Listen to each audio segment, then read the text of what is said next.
আজ দেখাবো বরবটি বাটা। তার জন্য কড়া একটু গরম হয়ে গেলে অল্প কিছু বাদাম ভেজে নেব।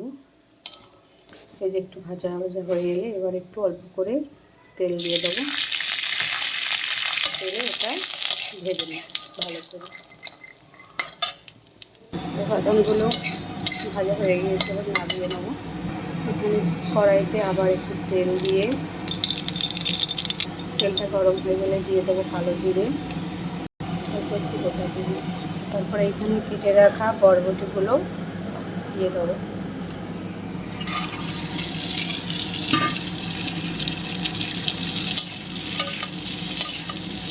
দিয়ে এবারে দিয়ে দেবো পরিমাণ মতো নুন, দিয়ে ভালো করে ভেজে নেবো। আর দিয়ে দেবো অল্প পরিমাণ হলুদ। তো বরবটিগুলো ভাজা হয়ে গেছে। এটা খুব সুন্দর করে ভাজতে হবে না, অল্প একটু ভাজা হলে এবারে একটু ঠান্ডা করে নেবো। এটা এবার ঠান্ডা হয়ে গেলে দুটো একসাথে মিক্সড করে নেবো।